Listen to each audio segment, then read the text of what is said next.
Well, actually, during the 2.5 years when I studied in Korea and when I stay in the Seoul Great community, I think the most thing I want to say is thank you. I'm really grateful for the time I spent together with you. So I have written a thank you card, and later on I want to give this to Seoul Great community as a remembrance. But because talking in public is always a challenge to me, I always get nervous. So hope you don't mind. I will just read it out. And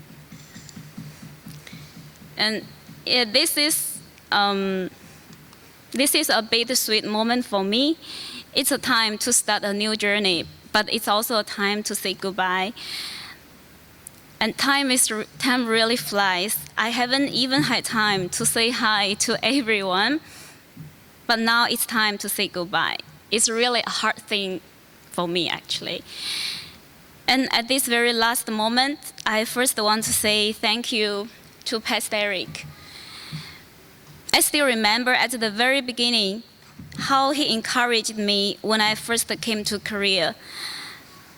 As it was and still is my first time to study abroad, to teach children whose mother tongue is English but mine not, and to live in a country with different culture and language, I felt completely lost and scared.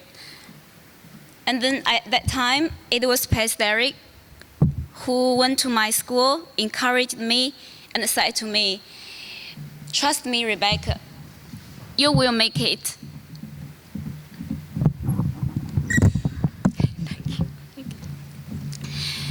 And so I did trust Pastor Eric, and I made it. And so now I can stand here and say thank you to Pastor Eric.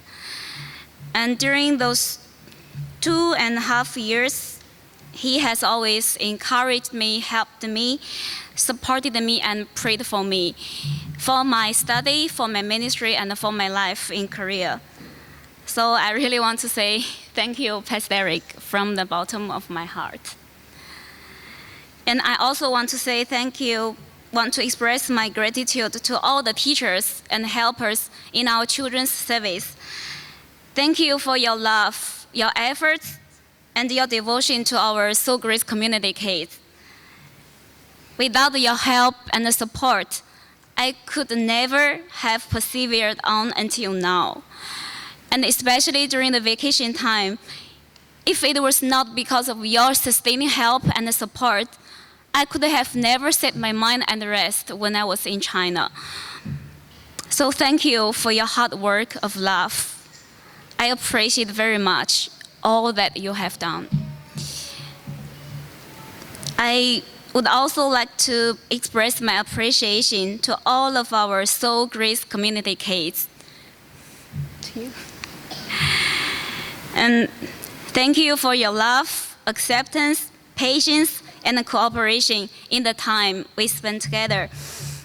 Even though sometimes I didn't understand you, even though sometimes I gave a very boring lesson, but you still came, listened to me, and did what I asked you to do. So your patience has been my encouragement, your acceptance has been my strength, and your smile has been my happiness during the 2.5 years of my service in our children's ministry. So, thank you, and I love you, my dear lovely friends. And finally, I want to say thank you to all the members of Seoul Great community. All your presence, your greetings, and your smile have made me feel at home in Korea. And in Seoul Great community, I have experienced grace beyond nationality, beyond race, beyond culture, and beyond language. Even though we have to separate geographically, we are always connected in the grace of Christ. So thank you, Seoul Great community, where grace knows no bounds. Thank you. That's what I want to say. And finally, I want to give this thank you card to Seoul Great community as a remembrance. Thank you. Thank you.